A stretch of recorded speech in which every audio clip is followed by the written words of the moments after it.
வணக்கம். மாறா புன்னகையோடும் தீரா உற்சாகத்தோடும் ஆல்டிஸ் அரட்டையரங்கத்து உங்களை வரவேற்கிறேன். இந்த வீடியோவில் நம்ம பார்க்க போகிறது, டிஸ்கஸ் பண்ண போகிற புத்தகம் அப்படின்னு பார்த்தோன்னா கோபல்ல கிராமம், கி ராஜநாராயணன் அவர்கள் எழுதிய ஒரு புத்தகம். ஸோ அந்த கோபல்ல கிராமம் அப்படின்னு சொல்லும்போதே எல்லாருக்கும் கோபல்லபுரத்து மக்கள் அப்படிங்கிற புத்தகம் ஞாபகத்துக்கு வரும். ஏன்னா அது கி ராஜநாராயணன் அவருடைய சாகித்ய அகாடமி விருது பெற்ற ஒரு நாவல். பட் அதோட முதல் பாகம் தான் இந்த கோபல்ல கிராமம். ஸோ இந்த வீடியோவுமே பார்த்தோன்னா ஒரு 3 பாகம் இருக்குது. ஸோ இந்த பாகத்தில் கோபல்ல கிராமத்தை பற்றி மட்டும் பார்க்க போகிறோம். அடுத்ததாக கோபல்லபுரத்து மக்களை பற்றி, அதற்கடுத்து 3ஆவதாக ஒரு சர்ப்ரைஸ் இருக்குது. ஏன்னா எல்லாருமே இது ஒரு ட்வின் ஸ்டோரி, நானுமே 2 ஸ்டோரி தான் நினச்சேன், கோபல்ல கிராமம், கோபல்லபுரத்து மக்கள் அப்படின்னு. ஸோ இதுக்கு ஒரு 3ஆவது ஸ்டோரியுமே இருக்குது.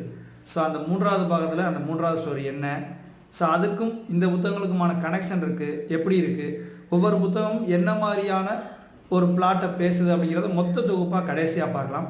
ஏன்னா அந்த 3ஆவது பாகத்துலேருந்து சொல்லணும்னா ஒரு ஃபேமஸான படத்துலேருந்து ஒரு ஃபேமஸான சீன் அந்த பாகத்துலேருந்து தான் எடுத்திருக்காங்க.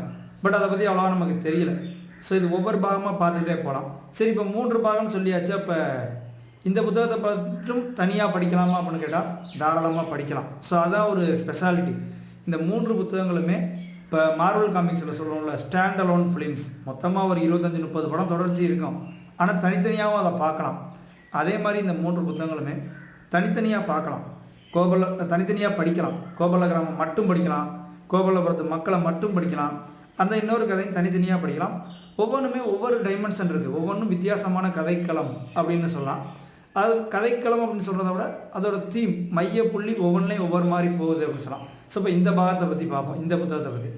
ஸோ இந்த புத்தகத்தோட பிளாட் அப்படின்னு பார்த்தோன்னா, கிராமம் உருவாகுது. அவர் சொல்லணும்னா இது வந்து ஒரு கிரியேட் பண்ண யூனிவர்ஸ் அப்படின்னு சொல்லலாம். யூனிவர்ஸ் அப்படிங்கிறதுலாம் அவருடைய வார்த்தை இப்படி கிராமம், கோபல்ல கிராமம், அது உருவான வரலாறு தான் இந்த பாகத்தோட கதை, இந்த கோபல்ல கிராமத்தோட கதை.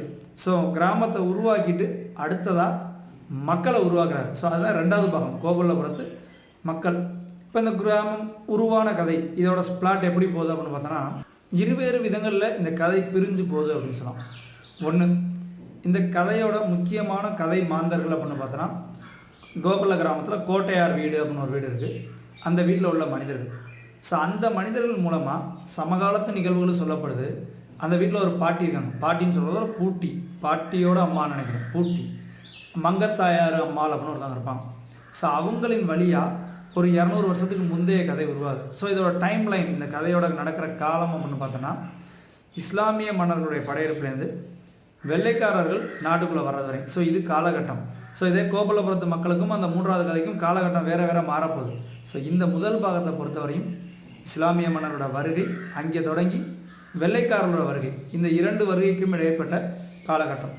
ஸோ இதை பொறுத்தவரையும் ஆந்திராவிலேருந்து தெலுங்கு பீப்புள். ஸோ இந்த கதை முழுக்கவே நாயக்கர்கள் அப்படிங்கிற வார்த்தை வரப்போது, ஒவ்வொருத்தர் பேருக்கு பின்னாடியும் ஒவ்வொரு நாயக்கர் அப்படிங்கிற வார்த்தை சேரும். ஸோ இதனால் ஒரு விமர்சனம் இருக்குது. சரி, அதை பற்றி அடுத்து பார்க்கலாம். ஸோ இப்போ இந்த மக்கள் வந்து அங்கே இஸ்லாமிய மன்னர்கள் படையெடுத்து வர்றப்ப ஆந்திராவிலேருந்து தப்பிச்சு வர்றாங்க.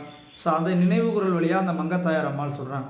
ஏன்னா அவங்களுடைய இப்போதைய வயது, சமகால வயது அப்படின்னு பார்த்தோன்னா ஒரு 130 வயது கிட்ட, படுத்த படுக்கையாக ரொம்ப வயசான பூட்டியாக இருக்காங்க. அவங்க வந்து தன்னுடைய கொள்ளு பேரங்கள்ட்ட கதையை சொல்கிறாங்க, நாங்கள் அந்த காலத்தில் இப்படி வந்தோம் அப்படின்னு. ஸோ அவங்களுடைய நினைவு குரல் வழியாக கடந்த காலம் சொல்லப்படுது. இப்போ இருக்கிற சமகாலத்து மனிதர்கள் வழியாக இப்போ உள்ள கதை சொல்லப்படுது. சமகாலம் அப்படின்னு இங்கே சொல்கிறது பார்த்தோன்னா வெள்ளைக்காரர்கள் வருகை புரிகிற காலம், கிட்டத்தட்ட 1700கள் அந்த மாதிரி சொல்லலாம். ஸோ இப்போ அந்த பாட்டியோட நினைவுகள் எல்லாமே நிறையா அமானுஷ்யம் கலந்த கதைகளாக இருக்கும்.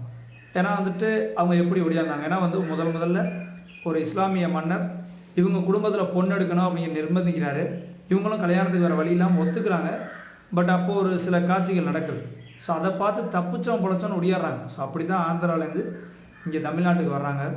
இங்கே வந்து அவங்க அந்த கிராமத்தை உருவாக்குறது. ஏன்னா இது ஒரு மிகப்பெரிய காடாக இருக்குது, ஒன்றுமே இல்லை.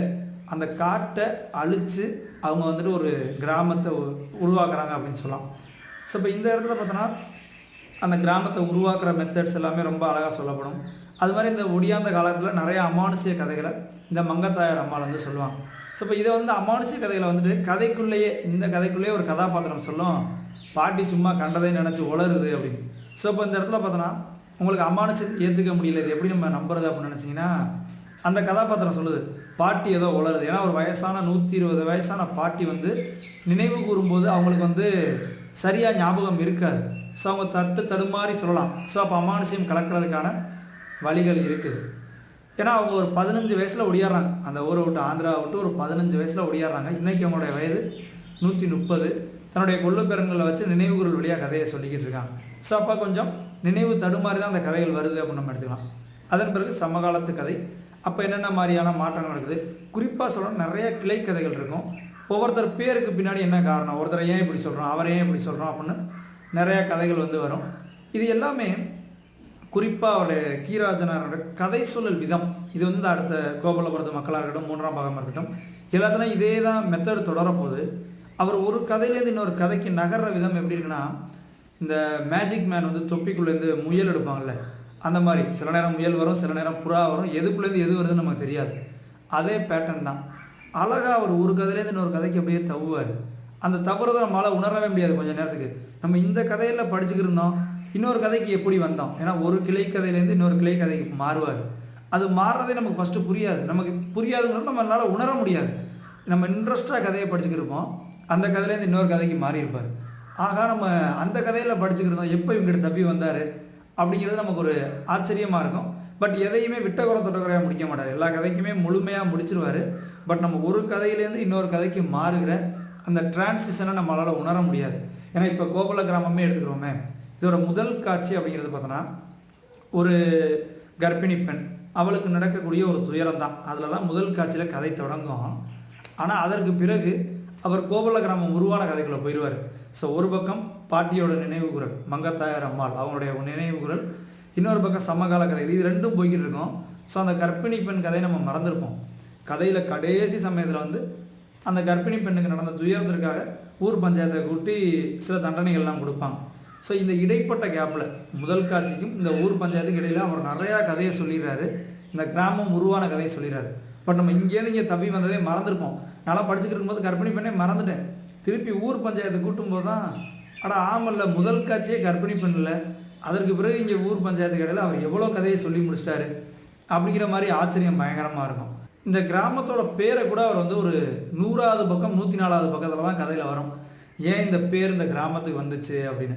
அது ரொம்ப நார்மலாக நமக்கே தெரியும். நமக்கு அதை படிக்கும்போது டைட்டிலே விஷயம் இருந்திருக்கு, நம்ம உணராமல் வந்திருக்கோமே அப்படின்னு.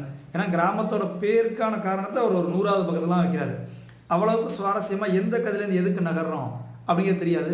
நிறையா வட்டார வழக்கு சொற்கள், கொஞ்சம் தெலுங்கு சொற்களும் இருக்கும், அதற்கான அடிக்குறிப்பில் மீனிங் கொடுத்துருப்பாங்க. அந்த நிறையா சுலவடைகள், ஒரு கிராமத்து பாஷையில் எப்படி பேசுவோம் அப்படிங்கிறத ரொம்ப சூப்பராக சொல்லியிருப்பார். ஏன்னா கீராஜநாராயண் கரிசல் இலக்கியத்தின் முன்னோடி அப்படின்னு சொல்லுவாங்க. ஸோ அந்த கரிசல் பகுதியிலேருந்து இப்போ நிறையா 50க்கும் மேற்பட்ட எழுத்தாளர் வந்துட்டாங்க. எல்லாருமே சாகித்ய அகாடமி அவார்டு வாங்கிக்கிட்டு இருக்காங்க. ஸோ அவங்களுக்குலாம் ஒரு முன்னோடி அப்படின்னு சொல்லலாம். ஏன்னா இந்த நாவலை படிக்கும்போது எனக்கு இந்தந்த நாவலெல்லாம் இந்த மாதிரியே கதை ஓட்டம் இருக்குது அப்படின்னு சில நாவல்கள் நினைவுக்கு வந்துச்சு. ஸோ அது என்ன நாவல்கள், ஸோ இதை படிக்கும்போது நினைவுக்கு வந்த நாவல் எது, கோகுலபுரத்து மக்களை படிக்கும்போது நினைவுக்கு வந்த நாவல்கள் எது, அதுக்கடுத்து அந்த 3வது பாகத்தை படிக்கும்போது நினைவுக்கு வந்த நாவல் எது அப்படின்னு அந்த லாஸ்ட் பார்ட்டில் சொல்லிடுறேன். ஏன்னா ஒவ்வொன்றையும் மொத்தமாக சொல்லும்போது நமக்கு புரியும். ஸோ இப்போ இப்படி தான் அந்த நாவல் வந்திருக்குது.